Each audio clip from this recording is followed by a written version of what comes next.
Most people don't know this, but we actually started out with extremely innovative assessment.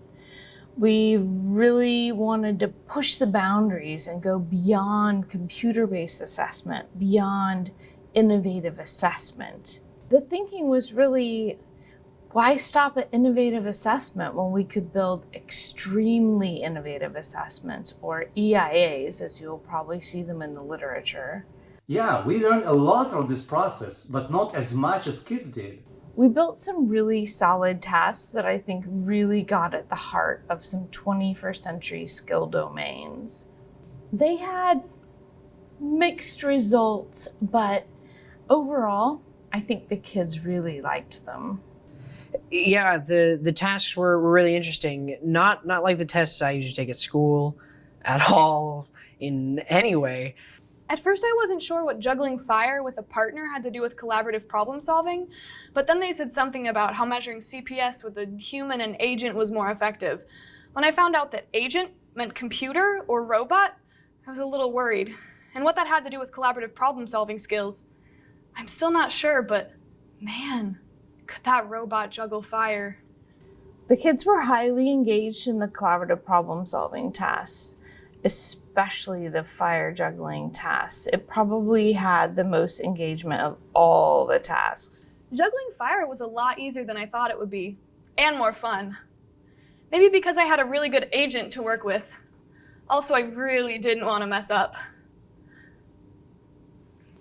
When Nigal and I started working on items to measure creative thinking, our thinking was, why not go big this time?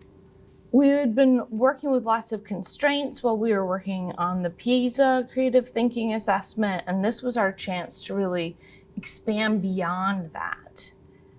Having them show their thinking on the live shark task was one of the most difficult problems to solve from a task design perspective. It's hard enough to get access to a computer lab, and getting access to live sharks is a whole new level of complexity. But we had really high engagement on that task as well. The live sharks. I didn't really anticipate the use of live sharks, but I learned that in the end, nothing really drives creativity like the will to survive. I think coming up with 2 solutions for the live shark task might be too many. I would probably go with just one. Not all of the students were able to finish the live shark task, but the data that we got from that task was really valuable. I didn't know if having the kids fly a plane was going to be a good task, but the Think Aloud for that one gave us a lot of good ideas for improvement. Flying the plane was tricky at first. When I found out I was going to fly a plane, I was pretty excited. I had never flown a plane before, but I figured, hey, I get an Amazon gift card. I just told the kids, remember, we aren't measuring your flying skills. Just use your imagination. I kept asking questions like, I'm not sure what all these buttons are for.